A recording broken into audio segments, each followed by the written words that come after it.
지난번에는 교회 예배를 줌이나 시스콜을 통해서 드릴 때 어떻게 컨텐츠를 만드는가를 설명드렸습니다.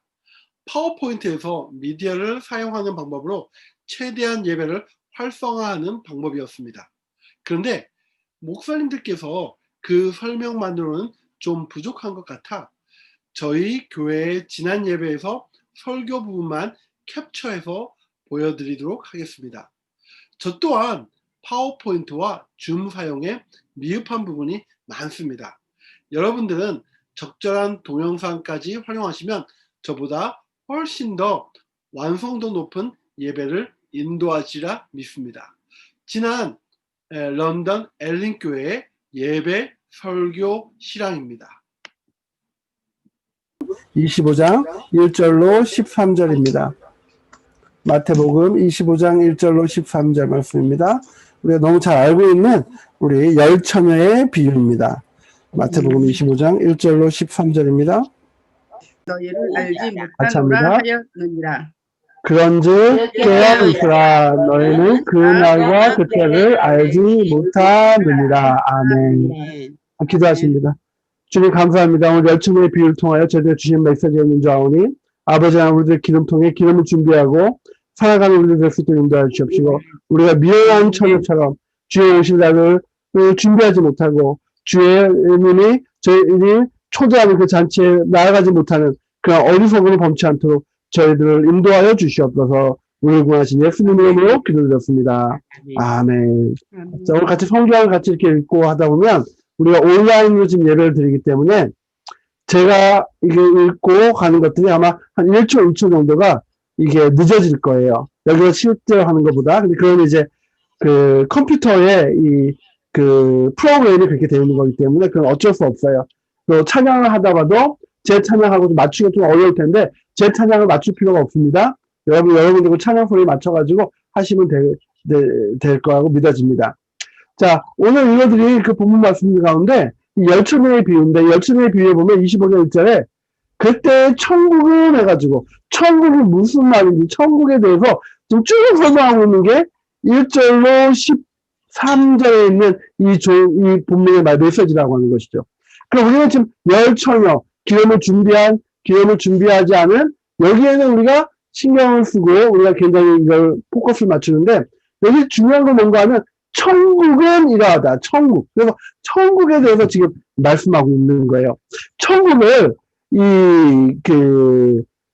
우리가 저기로 히브리 헬라어를 보게 되면 바실레아톤 우라노이라고 하는 그런 말로 하요. 바실레아 하면 그것은 나라라고 하는 말이고 그리고 우라노 하면 하늘에 있는 나라다 그런 말이죠.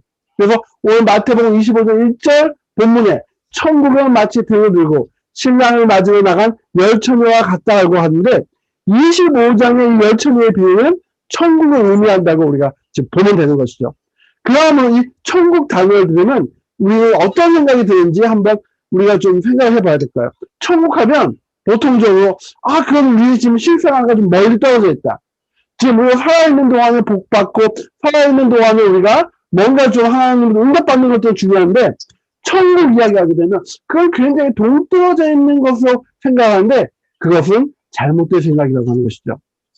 우리의 지금 신앙이라고 하는 것은 무엇인가 하면 천국을 기대하고 천국이 이 땅 가운데 일어나는 일들을 바로 천국이라고 할 수 있죠. 천국은 헬라 아까 얘기한 것처럼 바실레아톤 우라논인데 여기는 하늘나라 바실레아는 나라란 말이고요. 우라논은 뭐예요? 하늘에 있는 나라다라고 하는 그런 뜻으로 씁니다. 근데 이걸 또 다른 단어로 우리가 성경에 굉장히 많이 나타나는 말이 있습니다. 그건 뭔가 하면 하나님 나라예요.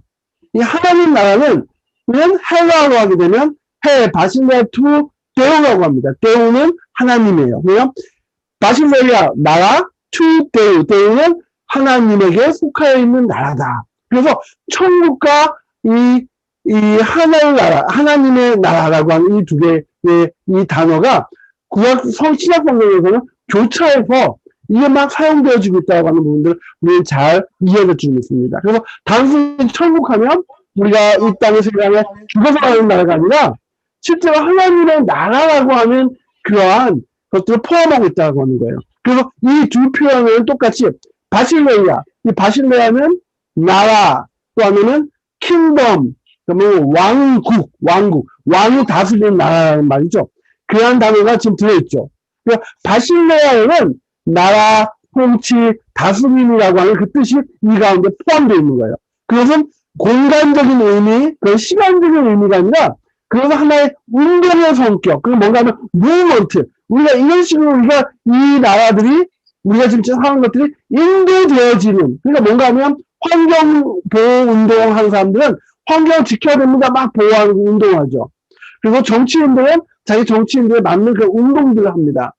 그래서 그런 것도 무브먼트라고 하는데 이 바실레아 안에는 그 무브먼트가 포함되어 있다. 그럼 이 무브먼트는 무엇인가 하면 하나님이 다스리시는, 즉 뭐하면 복음 안에서 우리 모든 사람들이 하나님만을 섬기고 하나님과 동행하고 하나님의 음성을 듣는 그것이 이 바실레아라고 하는 이 말 가운데 포함되어 있다고 하는 것이에요. 그래서 하나님은 지구나 우주의 어느 한 공간을 차지하는 존재가 아니라 그는 그냥 공간을 차지하는 분이 아니라 하나님은 뭐예요? 지구와 이 생명과 존재를 다스리는 능력이라고 하는 뜻입니다.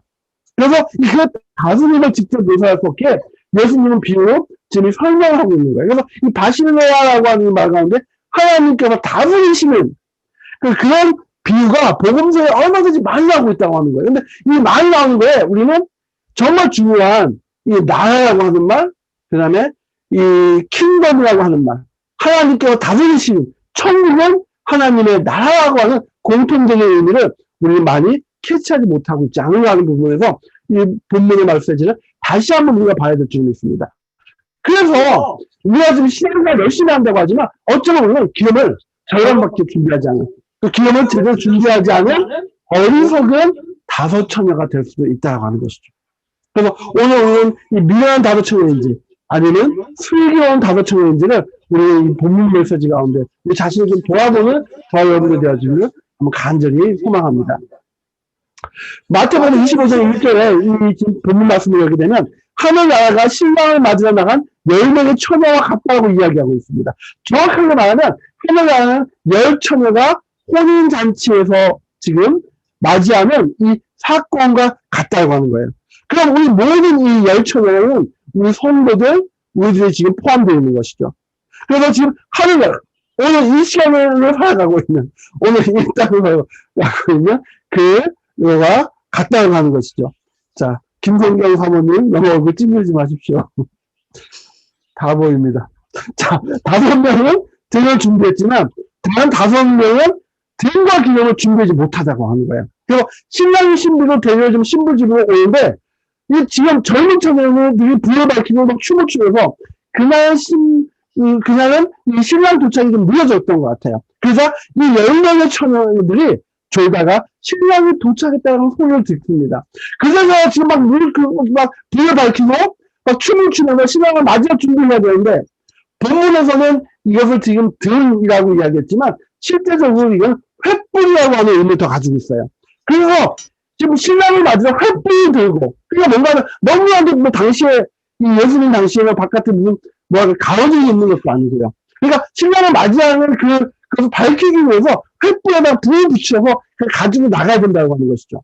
그래서 오늘날 촛불 같은 경우는 촛불 불을 딱 켜면 1시간이고 2시간이고 탈 수 있지만 당시에 횃불이라고 하는 것은 불을 딱 붙이면 보통 15분 내지 20분, 뭐 30분을 넘어가지 못한다고 하는 것이죠. 지금 이 횃불 안에 이 불을 붙여서 15분 안에 지금 나가서 신랑을 맞이하면 춤을 추면서 신랑을 모시고 혼인잔치로 들어오는 이 맞이하는 처녀들이 되어야 된다고 하는 거예요.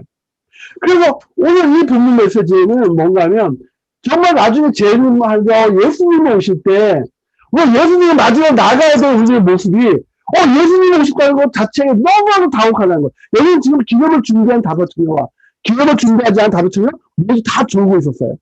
그런데 지금 나가는데 우리가 지금 예수님 맞이해 나가야 되는데 어떤 처녀들은 기념을 그 전에 준비해놨기 때문에 문제가 없는데 예수님이 오시는 거에 대해서 신앙 생활이 무엇이라는 것에 대해서 그리고 말씀대로 순종하며 살아가는 것이 무엇인가에 대해서 전혀 생각하지 못한 이 미련한 5처녀는 이게 지금 당황할 수밖에 없다고 하는 오늘 우리의 모습을 지금 말씀하고 있다고 하는 것이죠.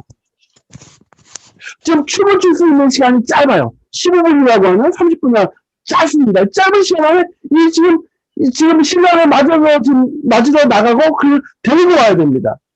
그 기념을 준비하지 못하는 친구들이 기념을 나눠주면 횃불을 밝힐 시간이 더 짧아지는 것이죠. 그러면 15분, 20분이 아니라 5분, 10분이기 때문에 정말 어떻게 되냐면 신랑을 맞으러 나가는 사이에 촛불이 다 꺼져버릴 수도 있죠. 지금 그런 불상사도 생길 수 있는 거예요. 그렇기 때문에 5명의 처녀가 기념을 좀 빌려달라고 할 때 지금 나눠주기에 부족하니 지금 얼른 가서 사오라고 하는 이 말이 여러분들 잘 이해해야 된다고 하는 것이죠. 당시 시대적인 상황 가운데 이것이 등이 아니라 횃불을 켜고 나가야 되고 또 기념이 지금 딱 준비한 것이 15분, 20분밖에 안 되기 때문에 지금 이건 어쩔 수 없는 그런 상황들이라고 하는 것이에요. 그래서 이 여자들이 5명의 여자가 기념을 사러 나간 사이에 지금 문을 닫히고 말았습니다. 이 여자들이 와서 문을 열어달라고 말했으나 또한 단체를 집회지도 모르는데 냉정하게 거절하죠. 야, 당신들은 알지 못합니다. 성경 말씀이 좀 강해요. 예수님의 비유를 이렇게 들으면 이건 뭔가 좀 비유가 너무 강합니다라고 좀 느낄 수 있는데 이거 우리가 잘 이해해야 돼요. 실제로 우리들 재림의 때에 예수님이 오시는 그때 일어날 일들은 예수님은 그곳을 가감없이 전하다 보니까 메시지가 강해지는 것이죠. 만약에 우리가 신앙을 준비하지 못했어요. 우리 삶을 준비하지 못했어요. 그저 우리가 지금 먹고 사는 것 때문에 장가 가야 되고 소도 사야 되고 그다음에 뭐예요? 농가밭에 나가서 일도 해야 되는 것 때문에 이것이 죄는 아니에요. 나쁜 거 아닙니다. 나가서 다른 짓 하는 거 아니에요. 그냥 for the living이에요. 그냥 삶을 위해서 살아간 거예요. 그런데 그때 잘못된 건 뭐예요? 그 혼인잔치, 예수님이라고 하는 부분을 잃어버리고 살아가고 있다. 말씀을 잃어버리고 살아가고 있다는 것, 그것이 잘못됐다는 것을 예수님이 말씀해 주시는 이 비유들 가운데 이것이 지금 다 담겨져 있다고 하는 부분들 우리는 좀 보아야 될 줄로 믿습니다. 이 비유에 그래서 이 두 가지 좀 특이사항들이 있는데 이 똑똑한 어린아이들, 똑똑한 중학교 아이들 같으면 이걸 질문합니다. 뭔가 하면 하나는 친구와 기념을 나눠달라고 했을 때 거절하는 이유는 성경이 가르쳐주는 거랑 어긋나잖아요. 내 친구를 뭔가 같이 사랑해야 되는데 어떻게 기념을 나눠줘야지. 그 기념을 안 나눠줄 수가 있어요. 애들은 그렇게 질문할 수 있다고 하는 거예요. 이유가 있습니다. 춤출 시간에 반을 준다고 하더라도 혼인축제를 함께 준비한 친구의 요구를 같이 들어줘서 그 친구들이 그 어려움 갔을 때 코 한쪽이라도 나눠 먹어야 되잖아요. 그렇죠? 그런데 지금 여기는 뭐예요? 나눠주지 않았다고 하는 거예요. 또 다른 하나의 질문은 뭔가 하면 5명의 젊은 친구들 문을 달라고 지금 막 문을 두드리고 있는데 이게 뭐예요? 지금 문이 닫혔습니까? 문이 닫혔으니까 더 이상 들어오지 말라. 아주 강하게 그들 쫓아버리는 것이죠. 자, 이것을 지금 다른 말로 하면 메타포라고 이야기해요. 메타포는 뭔가 하면 의무적인 것이다. 의무적인 것이다. 그리고 예수님의 이 비유는 메타포 방식을 포함하고 있다. 의무적인 방식을 포함하고 있는데 그것은 뭔가 하면 우리 한국말로 하게 되면 과장 아니면 비약 이렇게 이야기하기도 합니다. 그래서 과장과 비약이 그 가운데 포함되어 있고 과장과 비약이 포함된 이유는 메시지에서 가장 중요한 부분 천국이 어떠하다는 것을 강조하다 보니까 이러한 일들이 일어날 수 있다고 하는 것이죠. 예수님의 비유는 이것을 이해하면서 그 비유 가운데 내 주려고 하는 메시지가 무엇인지를 찾아나가는 것이 중요해요. 그래서 어리석은 자들은 이 메시지를 주게 되면 정말 중요한 천국이라고 하는 것들을 이야기하지 않고 그 가운데 사랑이라고 하는 부분들, 형제의 동료라고 하는 부분들을 그 강조한다는 것이죠. 비유를 잘못 깨닫고 있는 거죠. 비유를 잘못 해석하는 거예요. 그러다 보면 그 역설적인 일들이 일어나고 있다는 것이죠. 그럼 여기서 뭔가 하면 천국이 이러하다. 천국, 하나님의 나라가 이러하다. 그럼 하나님의 나라는 뭐예요? 준비하지 못하면 매정하게 우리가 지휘를 할 수 있는 것이고 매정하게 그 혼인잔치 참여하지 못하는 일들이 얼마든지 가능하게 깨어있으라고 하는 그 메시지를 성경은 주시고 계시기도 하고 하는 겁니다. 저와 여러분의 삶 가운데 어떻습니까? 우리가 정말로 천국을 준비하면서 정말로 내 삶이 하나님 나라, 즉 뭔가 아니면 내가 나 자신을 다스리는 것이 아니라 하나님이 나를 다스리고 있는 그 삶 가운데 내가 살아가고 있느냐. 하나님이 날 다스리고 살아가고 있다고 하는 게 뭐예요? 내가 먹든지 마시든지 내가 무엇을 하든지 이것이 하나님의 뜻에 맞는가를 내가 물어보면서 생각하고 있는 거야.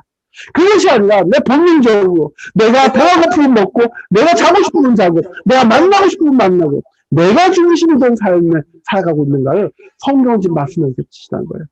오늘 한 주간 동안 우리 자신을 좀 돌아보면 좋겠습니다. 우리가 정말로 코로나 사태 때문에 지금 학원도 굉장히 바빴죠. 지난 수요일부터 우리가 수업이 다시 재개되면서 애들 막 모아야 됩니다. 부모님들도 다 상담해야 됩니다. 어려운 일이 많이 벌어지죠. 그런 상황도 어려운 상황 가운데서 어떻게 됩니까? 과연 이것이 하나님 뜻이 맞습니까? 안 맞습니까? 항상 우리가 질문하면서 기념을 준비되어 있는지 안 되는지를 확인한 저와 여러분들 되실 주님을 간절히 소망합니다.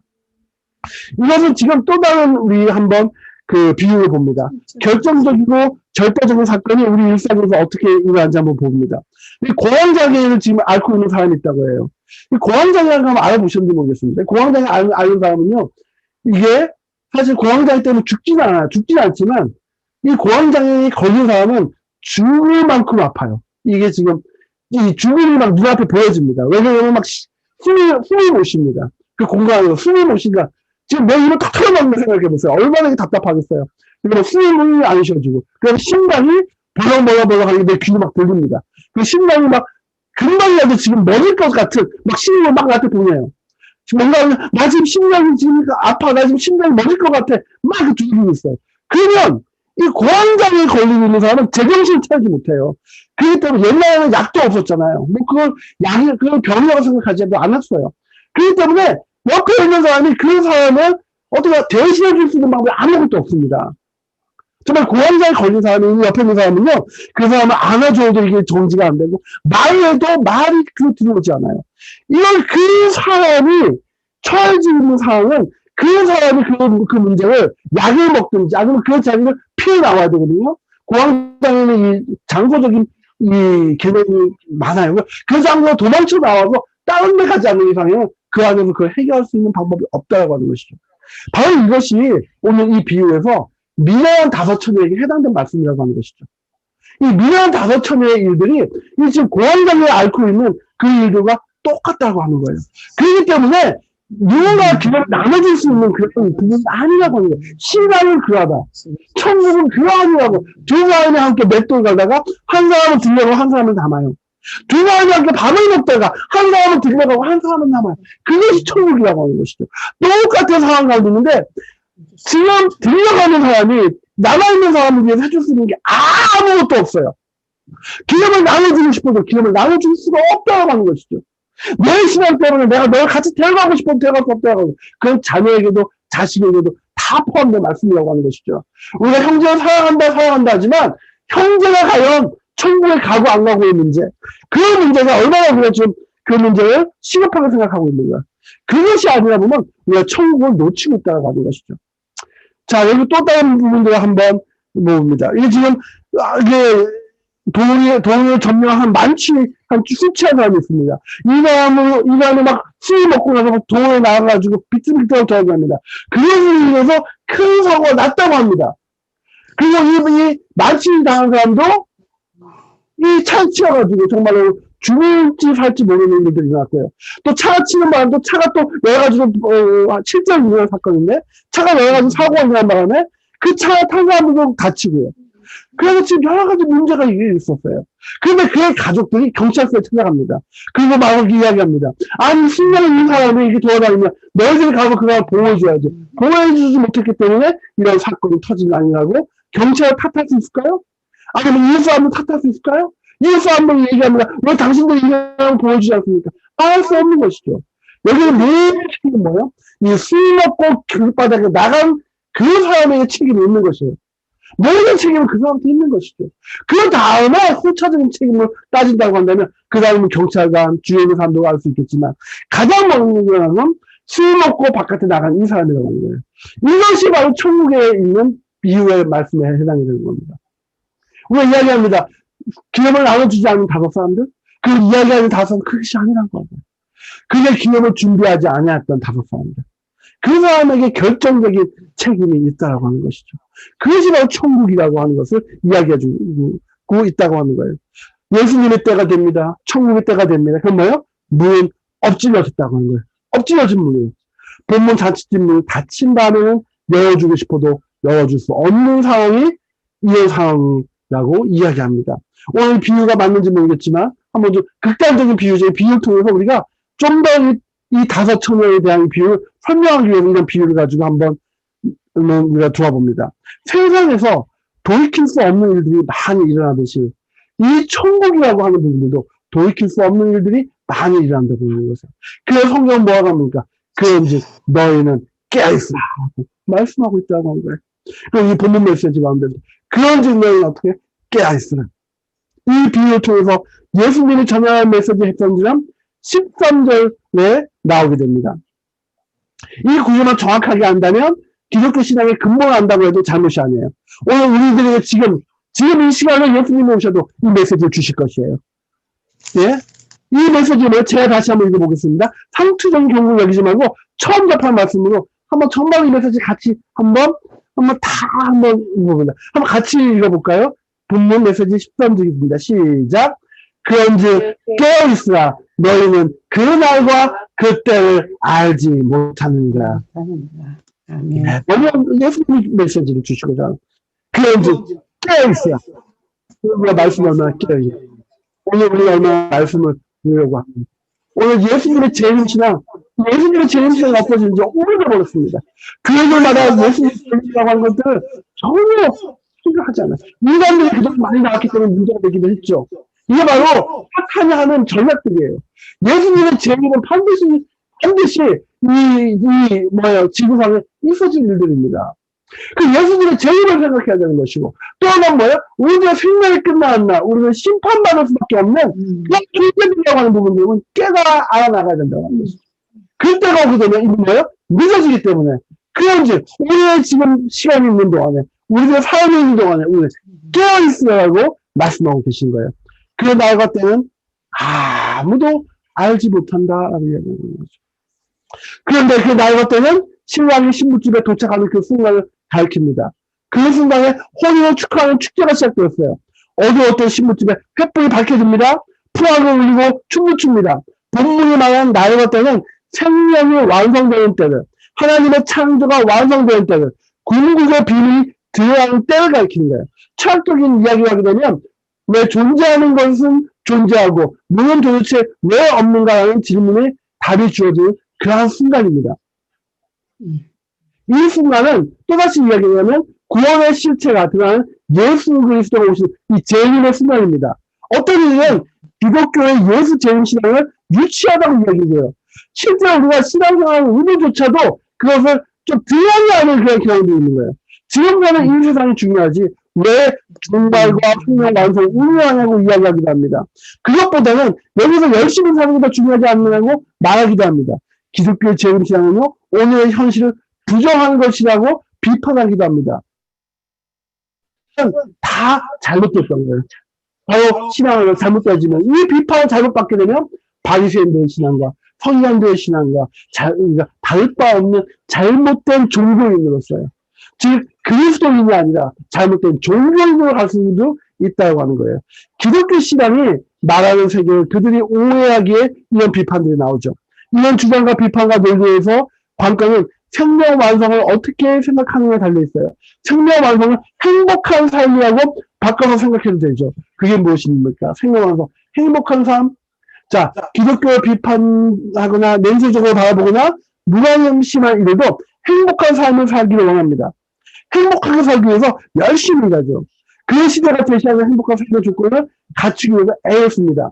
특별히 욕심이 많은 사람을 제외하고 일반적인 사람들이 생각하는 행복한 삶은 무엇일까요? 돈과 건강으로 압축될 수 있습니다. 그런 이야기를 여러분들 주변에서 흔히 우리가 들을 수 있죠. 부자는 아니라고 하더라도 남에게 아쉬운 소리 않을 정도로 돈과 자기 몸을 추스릴 수 있는 건강만 있으면 남부러울 게 없다고 이야기합니다. 오늘의 정치가 추구하는 복지사회, 우리가 잘 사는 사회, 이런 것들도 다 여기에 해당됩니다. 이 돈과 건강이 굉장히 밀접하게 연관이 되어 있죠. 돈과 건강이라는 행복한 조건만으로 행복을 얻을 사람이 있을까요? 우리가 그래서 행복하다고 생각하고 있는데 정말 돈과 건강만으로 행복해 보입니까? 좋게 보이지만 순진한 생각이고 냉정하게 보면 자기를 속이는 것이라고 하는 거예요. 이 돈과 건강이 오늘도 우리 삶 가운데 이 행복을 줄 수 없다는 건 어린 아이들에게 이런 꿀거리, 장난감을 주는 것과 똑같습니다. 어린 아이들에게 군것질거리, 장난감을 주는 애들은 행복하다고 생각합니다. 또 어린이 대학에도 군것질거리, 장난감을 찾는다고 하면 정상이 아니죠. 우리가 지금 쉬는 시간에, 영화를 본다든지 하는 시간에 조그만 냉장고 안에 우리가 막 먹을 것들을 막 채워놓고 그걸 먹는데 그거 채워놓고 먹으면 행복해요. 그거 채워놓고 먹으면 배를 있어요. 근데 그게 진정한 행복일까요? 그게 진정한 행복은 아니에요. 힘이 될 수도 있고 그냥 쉴 수도 있어요. 그러니까 가족들과 함께 즐거운 시간을 보낼 수 있지만 그게 인간에게 참 행복을 주지는 못한다고 하는 것이죠. 현대인은 지식인으로 살지만 실제로는 어린아이처럼 살아가는 경우가 많다고 하는 거예요. 아이들에게 이런 군것질거리만 주면 행복해하는 것처럼 우리도 이런 군것질거리 그런 것들 가지고 우리가 행복하다고 생각하는 어린아이처럼 우리가 살아가고 있어요. 그렇게 살아도 남에게 해를 끼치지 않는다면 다행입니다. 다행이긴 하지만 바람직하지는 않죠. 계속해서 군것질거리를 찾으면서 목말라 하기 때문에 그래요. 죽을 때까지 그 악순환에서 벗어나지 못합니다. 반면에 영적으로 어린이 된 사람은 그런 삶에 머무르지 않아요. 궁극적인 행복이 무엇인지 계속 찾아나갑니다. 그것이 무엇입니까? 뭐 복음이라고 하는 거예요. 그것이 무엇입니까? 뭐 예수 그리스도라고 하는 거예요. 예수 그리스도 안에서 얻을 수 있는 참 행복이 정말로 인간이 가질 수 있는 최고의 행복이라고 하는 거예요. 인간의 행복이 가장 끝순간, 가장 중요한 부분이 언제예요? 하나님과 동행하는, 하나님과 만나는 그 순간이라고 하는 것입니다. 바로 그것이 궁극적인 행복이라고 하는 거예요. 기독교 교부 중에 어떤 이들이 사막으로 나간 이유도 거기에 있습니다. 군것질거리와 건강만으로 행복할 수 있다면 불교 창시자인 시달타나 부처나 이런 사람들이 왕자 신분 포기하고 구조의 길에 나서는 것과 다를 바 없다고 하는 것이죠. 그렇지만 그러한 것들을 가지고 행복을 느낄 수는 없다고 하는 것입니다. 순진하기나 하나 삶을 전체적으로 바라보지 못하는 어린아이처럼 사는 사람에게 돈과 건강에만 매달리지 말고 참된 생명을 바라보고 아무리 말해도 소용이 없다고 하는 것입니다. 우리의 영적인 눈을 떠지지 못해서 아직까지 우리의 행복이라고 하는 것들을 돈에만 놓고 건강에만 놓다고 한다면 예수 그리스도의 제도의 사건들 또 예수님의 님만을 따르는 하나님의 나라라고 하는 부분들을 가지고 행복해야 된다는 말을 아무래도 소용이 없다고 하는 것이죠. 그러나 바닷물은 마시면 마실수록 갈증이 나는 것처럼 이 돈과 건강이라고 하는 부분들은 인간들의 갈증을 줄 수밖에 없습니다. 인간이 정말 갈증을 느낄 때 그때라도 우리가 복음 안에서 천국이라고 하는 부분들을 또 하나님의 나라라고 하는 부분들을 우리가 듣고 우리가 반응을 하고 말씀으로 돌아간다면 이제 참된 행복이 있을 수 있다고 합니다. 영적으로 되지 않으면 참된 생명의 완성이라는 말은 헛소리가 들리기 때문에 바울이 이미 말한 것처럼 기독교인이 된다는 것은 어린아이가 아니라 어른으로 산다는 것. 고린도서 13장 11절 이야기했죠. 즉 초등학문, 즉 세상의 지식 아래로 조문을 하지 않는 것. 갈라디아 4장 3절에 말씀하고 있죠. 바로 이러한 것이 우리의 신앙생활이라고 하는 것이죠. 오늘 우리도 하나님 오셔도 초등학문에 매여있지는 않은 것인데요. 한번 우리가 우리 자신을 좀 돌아보기를 간절히 소망합니다. 그러기 위해서 우리가 뭡니까? 성경의 말씀 가운데 돌아가야 됩니다. 하나님을 믿는 우리는 성경이 말하는 구원, 즉 생명 완성의 마음을 두고 살아야 됩니다. 그 생명 완성의 순간을 가리켜서 오늘 우리 본문의 말씀은 그날과 그때라고 이야기합니다. 오늘 하나님께서 이 말씀을 주셨죠. 말씀대로 살아가기를 원하십니다. 근데 우리가 얼마나 이 말씀대로 소망하며 살아갑니까? 얼마나 이 말씀을 가는데 우리가 이것을 좀 이 말씀대로 이 말씀에서 말하는 것을 이야기합니까? 이 말씀을 우리가 정말 읽는다고 한다면 그날과 그때라고 하는 그것을 우리가 잊어버리지 못한다고 합니다. 그것을 우리가 등한히 여길 수 없다고 하는 거예요. 오늘 성경의 개혁 성경과 달리 KJV나 무트 성경은 그날과 그때의 관계절을 하나 더 덧붙이고 있습니다. 인자가 온다라는 관계절을 같이 덧붙이고 있어요. 내일 인자가 오실 그날과 그때를 알지 못하느냐. 어떤 사본 상황에 따라서 달라질 것이나 우리말 인자는 영어 성경의 God of Man 그러니까는 인자 이게 해당되고 마태복음 24장 48절과 25장 13절에 비슷한 내용이 포함됩니다. 이 하나님의 아들 인자는 하나님의 아들이신 예수 그리스도를 말씀하고 계신 것입니다. 그러면 너희도 준비하고 있으라. 생각하지 않을 때 인자가 오리라. 구약에 나오는 이 인자는 세상 마지막 때에 이 세상에 와서 심판을 통해서 생명을 완성할 어떤 특별한 존재를 가리킵니다. 초기 기독교에서 그 인자는 예수 그리스도가 하나가 되어졌습니다. 예수 그리스도에게서 하나님의 구원이 실현되고 완성되었다고 믿었기 때문에 그래서 예수 그리스도를 믿는 사람은 그날과 그때를 기다린다고 하는 것이죠. 자, 오늘 이거들 그 10번째를 보게 되면 인자가 오늘과 때를 우리가 알지 못한다고 말합니다. 이유는 날과 때를 우리가 결정할 수 없기 때문에 그래요. 오늘 본문 이야기에서 신랑이 언제 올지 예측할 수 없는 경우와 똑같은 거예요. 이런 표현을 우리 삶과 오늘 거기가 먼 것처럼 들지 못합니다. 무엇인가 하면 이것을 선택하는 것은 우리의 것이 아니라 바로 예수님이기 때문에 하나님이시기 때문에 그렇습니다. 이런 표현이 우리 삶과 거리가 먼 동화처럼 들릴지 모르겠습니다. 한번 불교를 한번 예를 들어봅시다. 불교 전통에는 구도자들은 뭔가 화두를 붙들고 열심히 구도를 합니다. 욕망이 정진해요. 어느 순간에 득도를 경험하게 됩니다. 그럼 득도는 삶의 본질과 이치를 크게 깨닫는 것이죠. 득도를 하게 되면 언제 그런 일이 벌어질지 모르기 때문에 본인도 모르고 그의 스님도 모릅니다. 기다린다는 경험을 할 뿐이에요. 그 과정이 답답해서 많은 이 중들은 이 화두 잡기를 포기하기도 합니다. 이 세상살이와 비슷하죠. 삶의 충만함이 언제 경험될지 몰라서 사람들 일반적으로 일상을 파묻혀 살아갑니다. 그것만은 만족이 안 되니까 일상을 더 몰두하게 됩니다. 바로 이것들이에요. 불교에서 주인이라 하는 것처럼 그들이 찾아도 득도하지 못하기 때문에 계속 열심히 그대로 살아가고 있는 거예요. 세상 사람들 마찬가지입니다. 이게 진짜 잘못된 것처럼 보이지 않아요. 누가 막 구도하고 죽어되면서 잘못된 거 적어도 복음을 가지지 못한 사람이라고 한다면, 뭐 복음을 가지고 있는 사람이라고 한다면 더 중요한 건 무엇인지 알기 때문에 득도가 소용이 없다고 얘기하지만 모든 사람들 오늘 그 주를 존경하죠. 더 존경합니다. 우리 부처가 존경하는 것처럼 그리고 오늘 신부까지 이야기하는 것처럼 그렇게 이야기합니다. 그거 왜 그렇죠? 그들이 열심히 정말 무엇이냐 없기를 열심히 그들이 정말로 자기 몸을 불태우면서까지는 그들이 그것을 용맹 정진한 것을 소중히 여기기 때문이에요. 이게 우리 세상과는 똑같아요. 우리 삶과는 똑같습니다. 삶의 충만함이 언제 경험될지 몰라서 건강과 돈을 찾아 나가기 위해서 열심히 살아가고 있다는 거예요. 일반적으로 일상을 파묻혀 살아가는 게 있어요. 그것만으로 만족이 안 되니 그 일상을 더 못하게 돼요. 일상의 과잉현상이 일어납니다. 조금이라도 쉬면 마음 가운데 두려움이 찾아옵니다. 조금이라도 있으면 세상 사람들보다 돈 떨어질 것 같아요. 무엇이 행복인지 찾지 못한다는 거예요. 세상이 가지고 있는 사람들이 아파트를 가지지 못하면 너무나도 마음이 조급해진다고 하는 거예요. 그게 참 행복을 줄 수 있다고 우리는 잘못 뽑아버리는 거예요. 근데 그게 행복을 줄 수 없다고 하는 거예요. 우리의 이빨을 망가뜨리면 그냥 군것질거리, 그냥 사탕이 지나지 않다고 하는 것이죠.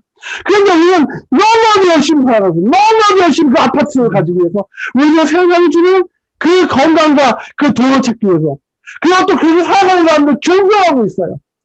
유튜브에 보세요. 돈 버는 방법. 예? 세상에 갭 투자하는 방법. 얼마나 이야기하겠죠. 그런데 그렇지 행복을 줄 수 없다고 하는 것이에요. 그래서 이런 글도 나왔죠. 하마터면 너무 열심히 살 뻔했다. 이게 뭐 그렇다 세상을 대충 살아가는 것이 아니라 가장 중요한 것이 무엇인지 정말로 그것 때문에 기념도 준비하지 않은 채 신앙도 준비하지 않은 채 하나님 만난다는 것도 다 등한히 여긴 채 그것이 잘못된 열심이 될 수 있다고 하는 겁니다. 일상을 하나님 우리에게 선물로 주신 것이기에 소중합니다. 그것의 과잉은 우리 영혼의 과부에 걸리기도 합니다. 물론 일상은 너무 소중합니다. 대충 살아서는 안 됩니다. 정말 열심히 살아야 되는 것도 맞습니다. 그렇지만 어떻게 해요? 참 행복하게 살아야 됩니다. 참으로 기쁘게 살아야 됩니다. 참으로 하나님이 주셨기 때문에 주신의 그 뜻에 맞추어서 세상을 살아가야 됩니다. 그것이 바로 우리가 당면한 과제이기도 합니다. 오늘 우리 세계는 124년은 세계화를 하는 이야기를 합니다. 124년에 세계화가 본격적으로 일어났어요. 정치와 경제 문화가 세계화를 실감하게 됩니다. 영국에서 일어나는 일들을 내일이면 한국에서 아니요 내일도 아닙니다. 몇 분이나 한국에서 다 합니다. 한국에서 일어나는 일들을 영국에서 다 합니다. 한국에서 일어나는 드라마도 다 영국에서 봅니다. 영국에 있는 드라마도 한국에서 다 봅니다. 영화도 다 같이 봅니다. 모든 민주가 얼마나 빨리 움직이는지요. 우리가 뭐 편지를 보내죠? 지금 편지도 안 보내죠. 인터넷으로 보내게 되면 몇 초 만에 그 사람한테 다 보내집니다. 세계 어디 있든지 간에. 이러한 시대에 살아가고 있어요. 너무 많은 정보가 우리 삶을 지배하고 있어요. 미국 대통령 선거가 얼마 전에 끝났습니다. 근데 그걸 실시간으로 우리가 다 확인했습니다. 그리고 대통령 선거가 우리에게 뭐가 그렇게 중요한지 모르겠는데, 여기저기 우리가 막 연연하고 매달리고 그럽니다. 미국의 대통령이 누구인가 막 연연하고 지금 신문이나 이런 거에 막 떠들어다닙니다. 그것이 왜 중요하냐고 물어본다고 한다면, 사실은 내 삶과는 어쩌면 더 중요하지 않은 부분들이 될 수도 있지만, 우리 그거는 매달리기도 합니다. 너무 열심히 살아가고 있는 것 같아요. 연예인이나 다른 사람의 사생활이 뭐 그렇게 이게 중요합니다. 그런데도 불구하고 세상에 있는 뉴스들은 막 그런 것도 떠들어냅니다. 세계화적으로 떠들어냅니다. 세계에 있는 사람들이 한국에 있는 K-팝 가수들에게 관심을 가집니다. 세계에 있는 사람들이 영국에 있는 더 그런 유명한 사람들에게 관심을 가집니다. 그에 대해 일상생활을 알려고 노력합니다. 그것이 왜 중요한지는 모르겠습니다. 우리가 생명을 얻는데 아무런 소용이 없고 오히려 방해되는데, 우리가 정말 이런 것들을 한다면 우리가 뉴스 보는 시간들, 이런 시간들도 중요할 줄은 있습니다. 이 뉴스보다, 인터넷보다 더 중요한 것들이 정말로 더 있지 않을까요? 한번 그거에 대한 문제도 생각해 봐야 됩니다. 막 이 뉴스에서는요, 여러 가지 것들이, 이거는 왜 이래? 뭐 어때? 막 이런 것들이 막 지금 막 폭발적으로 나오고 있어요. 코로나19 바이러스, 이래서 이런 세계화 현상은 또 더 가속화되어지는 것 같습니다. 백신이 개발됐다고 하는데 이 백신 때문에 또 난리입니다. 그렇지만 백신이 또 이 코로나19 문제를 완전히 해결하지 못할 수 있다고 하는 것이죠.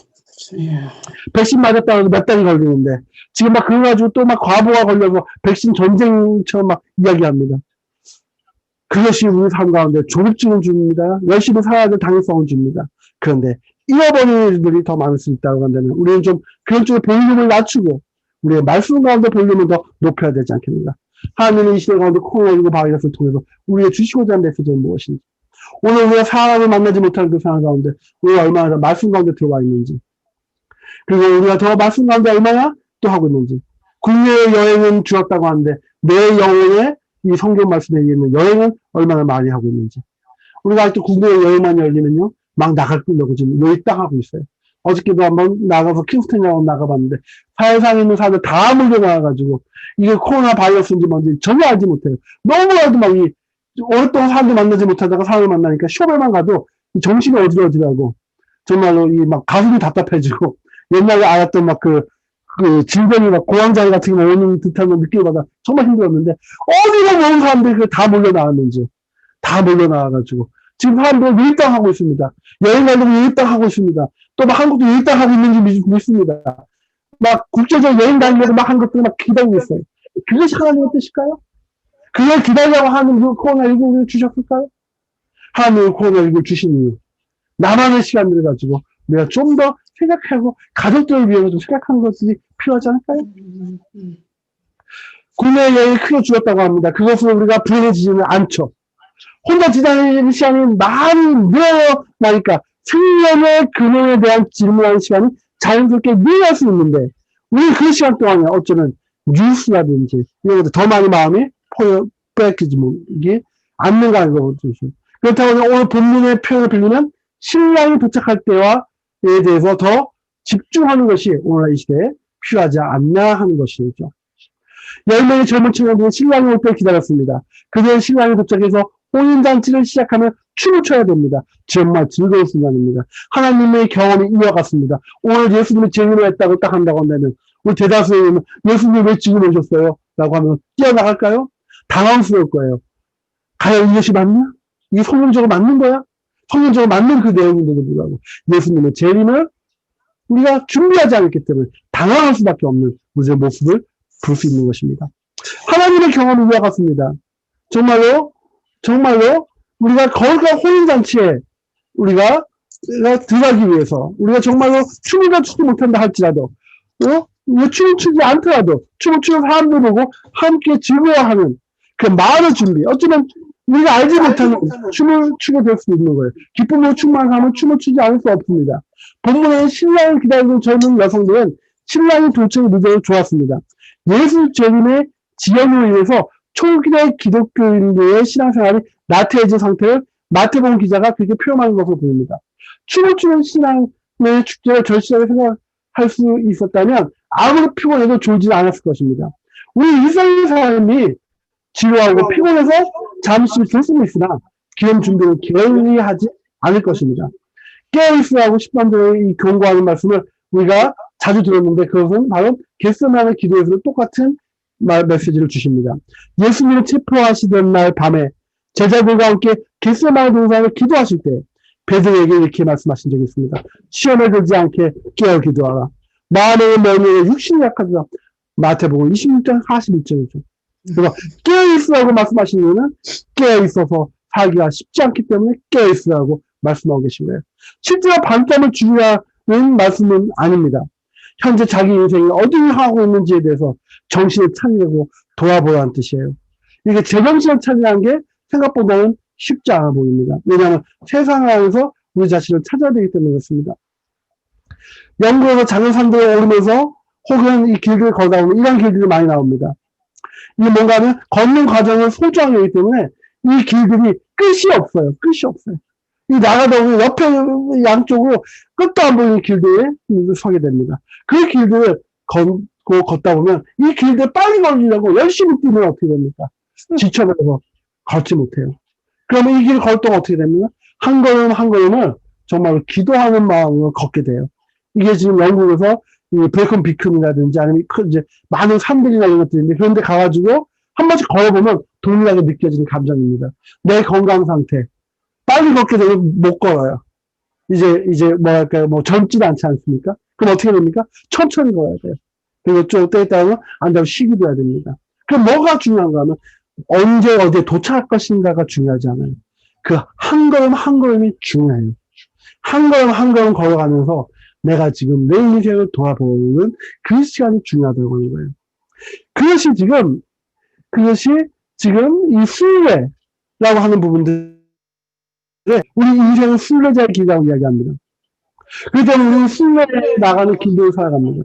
근데 순례자의 길을 걸어 나가면서 우리는 목표라는 것들에만 자꾸 집중하고 있어요. 근데 목표보다 뭐가 중요합니까? 한 걸음 한 걸음 걸어 나가는 우리의 발걸음이 더 중요하다고 하는 것이죠. 오늘도 지금 오늘도 지금 예배 후에도 좀 또다시 일어날 수 있는 일들이 무엇입니까? 또다시 우리가 하는 일들이 무엇입니까? 나 혼자 있는 시간이라고 한다면 그 시간을 내가 어떻게 더 즐길 수 있을까요? 그 시간을 내가 더 어떻게 하나님과 동행하면서 갈 수 있을까요? 조금 더 생각해 봐야 되지 않을까요? 조금 더 깊이 있게 해야 되지 않을까요? 그냥 무의미하게 그냥 사는 것이 아니라 그냥 세상이 말하는 그냥 목표로 사는 것이 아니라 정말로 하나님은 내 인생에 주신 그 이유들을 좀 돌아보면서 사는 것이 중요하지 않을까요? 그것이 바로 순례자의 길이라고 하는 것이에요. 그렇다고 한다면 우리가 좀 가난해져도 괜찮습니다. 지금처럼 넓은 집이 아니고 우리가 좀 작은 집에 살아도 괜찮습니다. 건강을 잃으면 어떻게 될까요? 건강을 잃어도 물론 불편한 건 맞습니다. 건강이 이렇게 좀 좌절할 수 맞습니다. 그래도 건강을 잃는다는 그 자체, 그것 때문에 내가 또 뭔가 조심해야 되는 그 자체는 분명 예전에 경험해보지 못한 또 오늘의 새로운 경험이 될 수도 있다고 하는 거예요. 이것이 바로 순례자에게 딱 길을 걸어나가는, 인생의 길을 걸어나가는, 막막하기도 하고 끝도 안 보고 이 길을 걸어나가는 그 태도이기도 합니다. 발이 아프면 발이 아픈다고 그것을 즐기고 생각할 줄 알고 걸어나가지만 그 순례길을 끝까지 성공적으로 걸어나갈 수 있어요. 그렇죠. 오늘 나한테는 이 건강이고 좀 해쳐진다고 하면 그것을 오히려 어쩌면 가지고 내가 좀 더 생각하고 좀 더 목도하고 그 건강하지 못한 나의 삶도 나의 삶의 한 일부분이기 때문에 그것도 더 묵상하고 하나님에게 집중하는 삶이 된다고 한다면 그것이 바로 순례자의 길이고 그것이 바로 예수님 오실 재림 나의 주님 인생을 준비하는 그런 우리 인생이 될 수 있다고 하는 부분입니다. 우리가 지금 코로나 때문에 정말로 우리가 지친 사회를 살아가고 있죠. 지금 우리가 이 코로나 시대에 지친 이때 어쩌면 우리가 지금 월세나 전세, 아파트 소식이 올 때마다 우리가 낙심하게 되고 또 어린 자녀가 어려운 병에 걸려있다든지 내가 또 너무 심한 병에 걸려있다고 한다면 정말 오늘 이 본문의 메시지나 이 설교가 귀에 들리지 않을 수도 있습니다. 그렇지만 그 어려움이 간단히 해결될 수 있다고 설교하는 것은 아닙니다. 그런 문제는 각자 또 서로 우리가 생각해 봐야 될 문제입니다. 오늘 우리가 코로나가 이 장기화로 인해서 커져가 나오고 있는 문제는 무엇입니까? 바로 우울함이 우리 마음을 찾아온다고 하는 것이죠. 우리 마음 가운데 포기하는 마음들. 그리고 남들을 탓하는 마음들, 그리고 실패감들, 이런 것들도 찾아온단 말이에요. 그러나 하나님과 동행하면 그것을 극복할 수 있다고 하는 것이죠. 아멘. 자, 오늘 지금 가장 힘든 생활 가운데 여러분들 임마누엘 하나님을 내가 느끼자라고 말씀을 드리고 싶어요. 오늘 이 그림을 잘 보시게 되면 나 혼자 앉아있지만 그 옆에 희미하게 누가 앉아있어요? 예수 그리스도가 옆에 함께 앉아있다고 하는 거예요. 아멘. 그것이 바로 오늘 이 힘든 일들을 버텨내고 있는 그러한 일들이기 때문에 그래요. 오늘 이 임마누엘의 축복이라고 하는 거예요. 여러분들 혼자 있지 않아요. 코로나가 19 가운데 혼자 있지 않아요. 누구와? 예수 그리스도와 함께 한다고 하는 거예요. 그 예수 그리스도 생명의 축제가 혼인잔치가 우리가 기다리고 있다는 거예요. 그뿐만 아니라 지금 우리의 인생살이에 혼인잔치가 현실될 수 있다는 사실을 우리 기억해야 되는 거예요. 그래서 우리 기회를 준비하고 행복하게 살아가는 저와 여러분 되시길 주의 이름으로 간절히 소망합니다. 이 시간 간절히 기도하십니다. 우리 본문의 메시지를 생각하시면서 주님 여기서 기도한 자들도 행복하여 주시옵소서. 기도하시겠습니다. 기도하십시오. 아버지 주님 감사드립니다. 아버지 하나님 주님 제일 하시고 주시옵소서. 아버지 하나님 주님 제 주님 주신 아버지 하나님께서 아버지 제 가지고 있는 건강과 가지고 있는 작은 아버지 하나님 제물로도 아버지 앞에 주님이시고 감사하고 나아간 점에서 축복하시고 함께해 주시옵소서. 그래 아버지 하나님 주님 주님 공동체에 있습니다. 아버지 제일 하시고 주시옵소서. 아버지 주님 아버지 하나님 주님